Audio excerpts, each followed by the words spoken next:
প্রত্যুষে অতি ভোরে আমরা ঘুম থেকে উঠব, ফজরের নামাজ পড়ব, ফজরের নামাজ পড়ে এটা ঈদের দিনে অতি সকালে একদম আগে আগে আমরা রঙ্গ তামসা যেন না করি। ঈদুল ফিতর হলো জাযায়ে খায়রের দিন। সারা রমজানের রোজা রাখলাম, শেষ সময়ে মাগফিরাতের দিনটা হলো ঈদুল ফিতর। তাদের জন্যই খুশি, তাদের জন্যই একমাত্র শুকরিয়ার মহিমান্বিত দিন, যাদের জন্য আল্লাহ ক্ষমাদান করবেন। আর যার জন্য ক্ষমা হয় না তার তো পরিতাপ কান্নাকাটির কোনো শেষই নেই।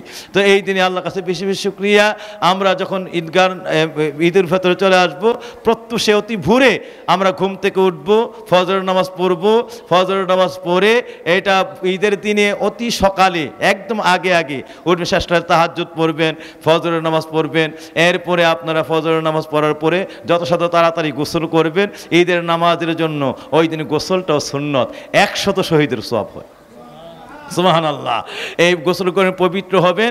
এরপরে আপনারা এই ঈদুল ফিতরে কিছু একটা মিষ্টান্ন কিছু একটা খেয়ে আপনারা ঈদগাহ ময়দানে যাবেন, এটা ঈদুল ফিতরের জন্য সুন্নত।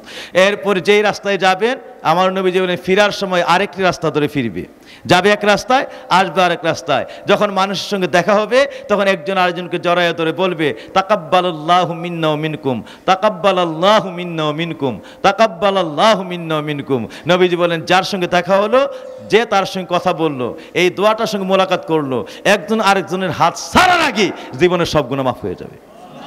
সুবহানাল্লাহ। একজনের হাত ছাড়ার আগে আরেকজন থেকে জীবনের সব গুনাহ মাফ হয়ে যাবে। দোয়াটি হলো তাকাব্বালাল্লাহু মিন্না ওয়া মিনকুম। আমরা কি কই জানেন? ঈদ মুবারক, ঈদ মুবারক। না, এটা হাদিস না, এটা আমরা বানাইছি। বুঝতে পারছেন? হাদিসের আমলটা হলো তাকাব্বালাল্লাহু মিন্না ওয়া মিনকুম। যেহেতু আজকার জুমার পরে আর জুমা নাই ঈদের জন্য, এই জন্য আমি কথাটি আজকে টেনে আনলাম বাবাজিরা আমার। তাইলে হাদিসটা হলো একজন আরেকজন হাত ধরবে, যার সঙ্গে দেখা হয়, ছেলে হোক, আপনজন হোক, ভাই বেরাদর হোক, স্বজন পরিজন হোক, সঙ্গে সঙ্গে হাতটা মিলাইয়া একজন আরেকজনকে বলবে তাকাব্বালাল্লাহু মিন্না ওয়া মিনকুম। আমার সঙ্গে পড়েন তাকাব্বালাল্লাহু মিন্না ওয়া মিনকুম।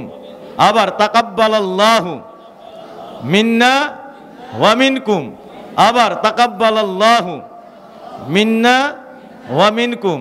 নবীজি বলেন দুইজনে মুসাফা করবে এই দোয়ার সঙ্গে, একজন আরেকজনের হাত ছাড়ার আগেই জীবনের সব গুনাহ ওই দাঁড়ানো অবস্থায় মাফ হয়ে যাবে। সুবহানাল্লাহ, সুবহানাল্লাহ।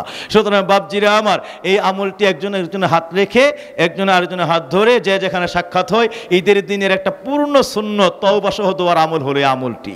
এই আমলটি করবেন আপনারা। এক অপরের সঙ্গে আর অনেকগুলি সুন্নত আছে, সময় স্বল্প, আমি সেই দিয়ে আর গেলাম না। আমার বাপজিরা, আল্লাহ যেন ঈদের দিনের সুমহান মর্যাদা রক্ষা করে, ঈদের নামাজ আদায় করে, খাস তওবার সঙ্গে দোয়া করে আল্লাহ যেন আমাদেরকে ঈদের আমল করার তৌফিকটা দান করেন। সবাই বলি আমিন, আরো জোরে বলি আমিন। হ্যাঁ, এখানে জামাত হয়, যেখান থেকে আসেন চলে আসবেন। এখানের জামাত, ঈদের জামাত 9টায় না, 9টায় 8টায়, জি 9টায় সকলে চলে আসবেন। আপনাদের জন্য ঈদের জামাতের ইয়া রইল, দোয়া রইল, আশীর্বাদ রইল, দাওয়াত রইল, সকলে চলে আসবেন ইনশাআল্লাহ। আপনাদের সকলের জন্য পবিত্র ঈদের জামাতের দাওয়াত রইল। এই পবিত্র ফতর